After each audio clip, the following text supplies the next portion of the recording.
é dos sagrados ensinamentos da Igreja e também do Senhor que todos nós somos chamados à santidade.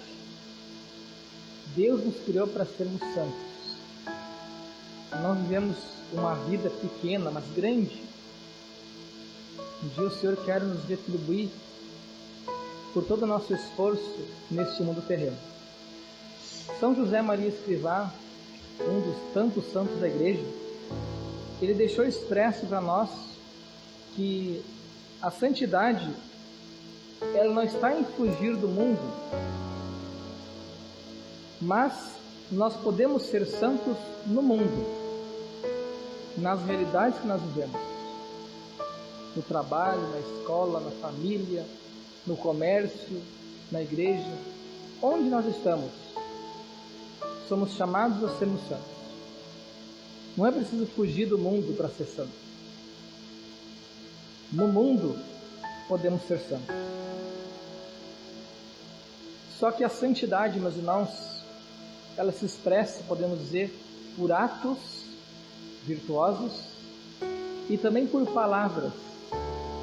E é sobre palavras que nós vamos meditar então a partir de agora. Disse então certa vez nosso Senhor Jesus Cristo de que a boca fala aquilo que o coração está cheio. Diz também o livro do Eclesiástico de que a palavra ela mostra o coração do homem. E também o homem se revela no falar. Pois também está dito em outra passagem do Evangelho de São Mateus, de que é do coração do homem que provém os maus pensamentos, os homicídios, os adultérios, as impurezas, os furtos, os falsos testemunhos e as calúnias. Vejam, meus irmãos, que nós expressamos pela nossa voz, pelas palavras, aquilo que está dentro do coração da gente. Se tem coisa boa lá dentro, vai sair coisa boa por fora. Se tem coisa ruim aqui dentro, provavelmente vai sair podridão pela nossa boca. Uma pessoa que está contaminada por dentro, cheia de más intenções, de vícios, defeitos, imoralidades, uma pessoa sem paciência, irritada, etc., vai sair pela boca essas coisas. Não tem como esconder por muito tempo. Por isso é necessário aqui, meus irmãos, o cultivo das virtudes para reparar e vencer os vícios e as más intenções do nosso coração. Uma pessoa irritada, facilmente ela vai perder a paciência, não é?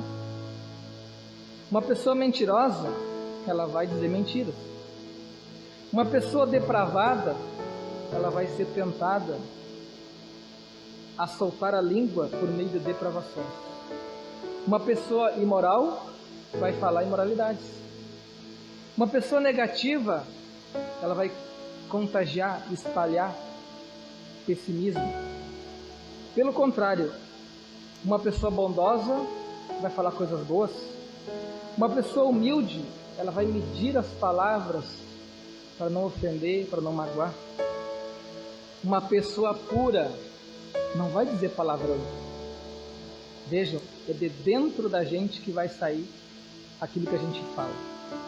Diz o Eclesiástico que os defeitos de um homem aparecem no seu falar. Olha quanta sabedoria. Claro que também saem as virtudes, mas o Eclesiástico está dizendo que os defeitos saem no falar. Pode acontecer que por um tempo a pessoa esconda aquilo que está lá dentro. Inicialmente, mas na medida que a gente vai conhecendo, convivendo, ouvindo, a gente vai vendo se realmente lá aquele coração está sadio ou está doente. Não adianta esconder, os defeitos vão vir à tona na nossa fala. Por isso a imagem da peneira também aparece no Eclesiástico, que ao ser sacudida vai ficando os refugos, as pedras, que são os defeitos do nosso caráter. A convivência vai acontecendo, as falas vão vindo e a peneira vai peneirando. E aquilo que é o nosso defeito vai vindo à tona, vai ficando por cima, como fôssemos peneirar uma areia e vai ficando as pedras ali. Um teste para conhecer uma pessoa, vou dar alguns exemplos. Um teste para conhecer alguém é a gente contar uma piada sadia. Conte uma piada sadia para alguém. Se ela se empolgar e gostar da piada, é possível que ela venha querer também contar uma piada. E se começar a vir piadas indecentes e imorais, é sinal que lá dentro está cheio de imoralidades, quem sabe, de impureza no coração. Um outro teste é você comentar alguma coisa sobre alguém, sobre uma outra pessoa.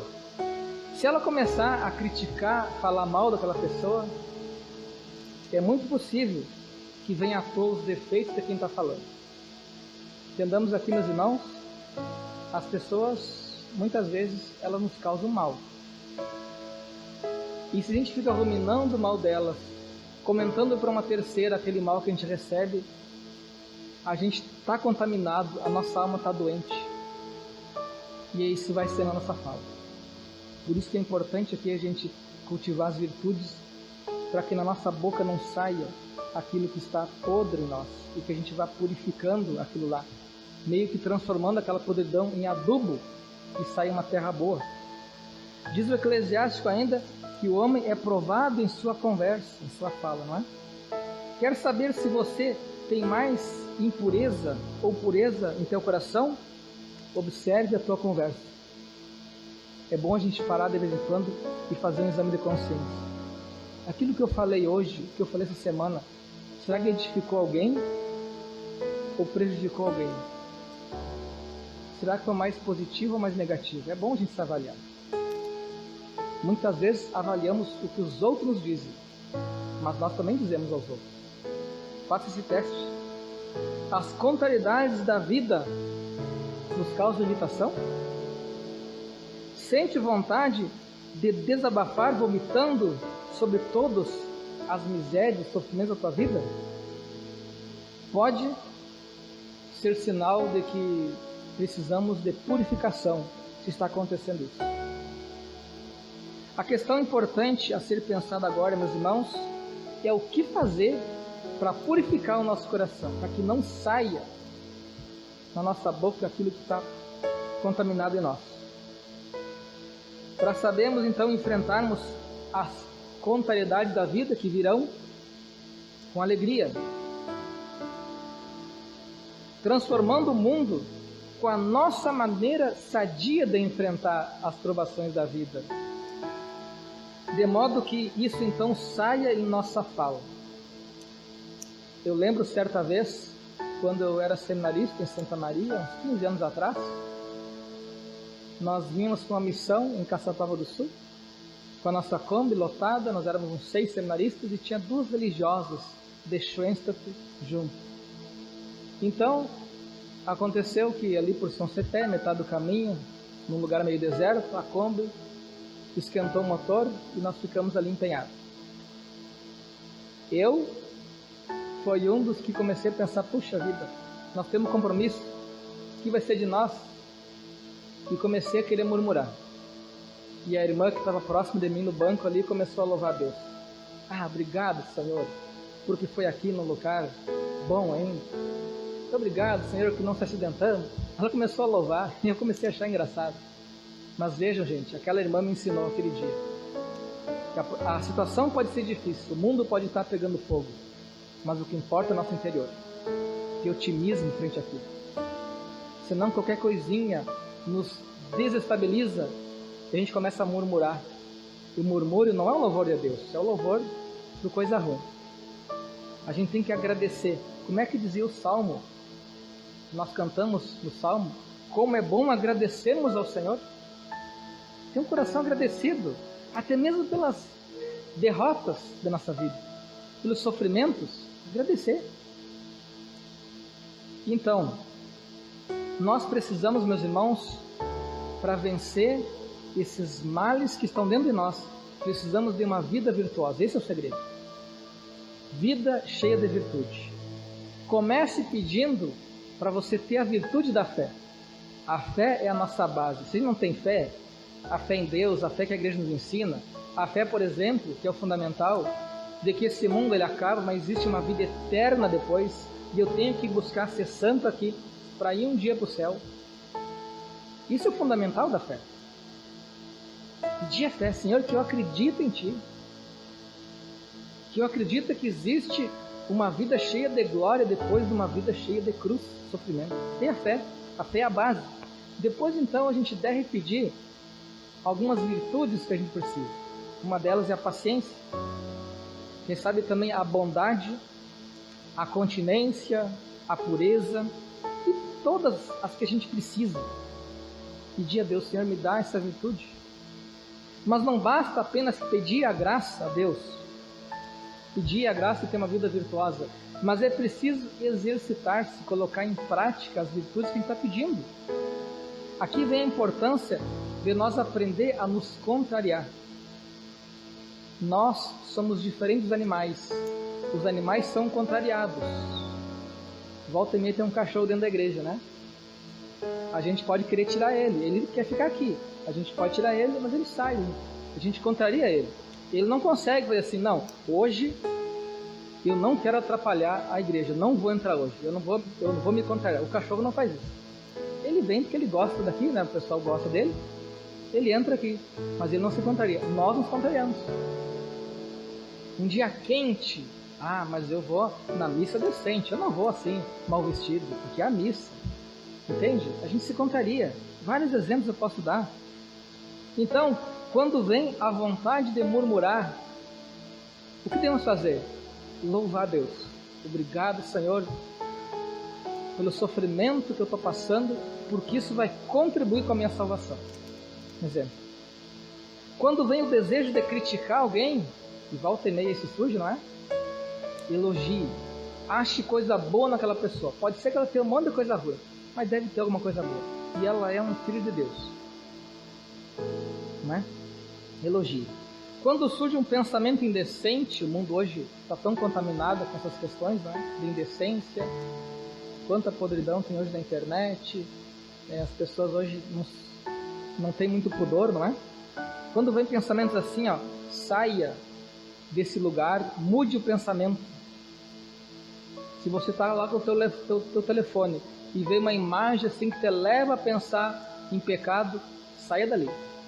Larga o telefone, bota um bloqueador lá, vai fazer uma atividade física, mude de foco. Isso é se contrariar, gente. Quando vem o ímpeto de raiva contra alguma coisa, desfoque, pense noutra coisa, pense na cruz.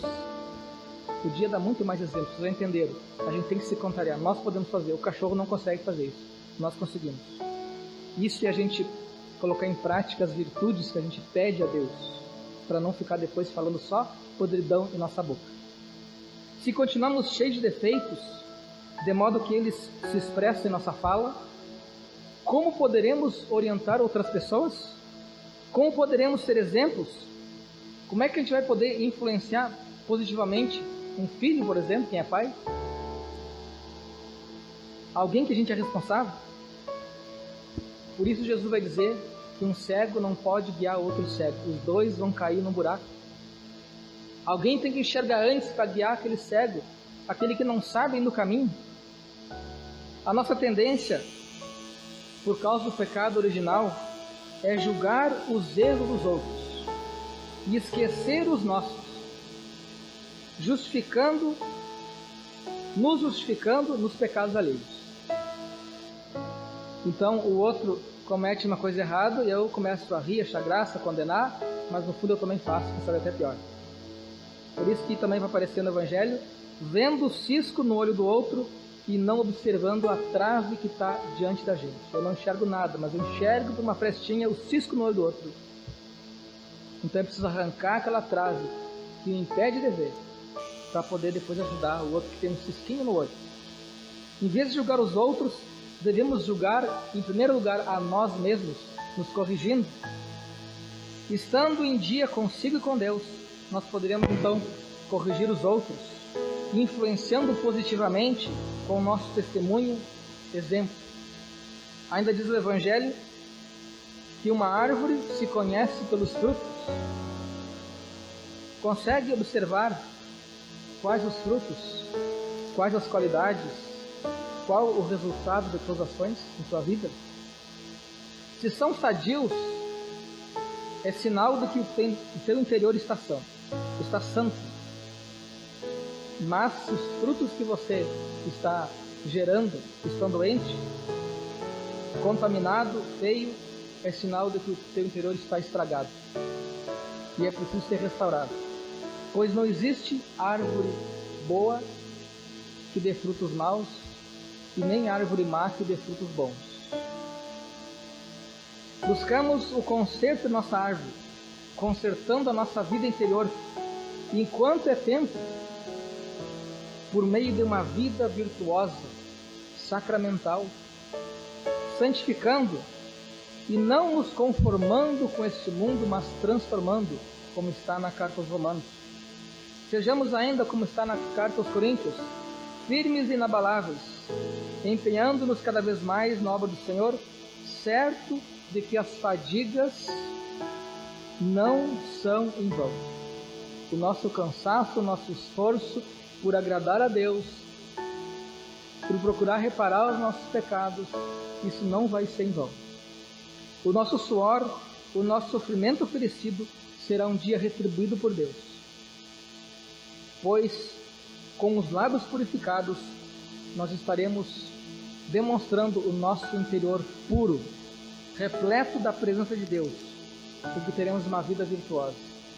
Que Deus conceda a todos nós uma vida virtuosa, uma vida santa, e a gente vai conseguir expressar isso em nossa voz, e mais gente vai se aproximar da gente e de Deus, tenha certeza. Porque você acha que alguém que tem um palavreado cholo, negativo, que só reclama da vida, tu acha que alguém vai gostar de estar junto? Não. Mas se você tem umas palavras puras, umas palavras santas, umas palavras que edifiquem, otimista,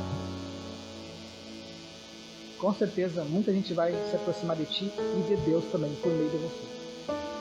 Louvado seja nosso Senhor Jesus Cristo. Para sempre seja louvado.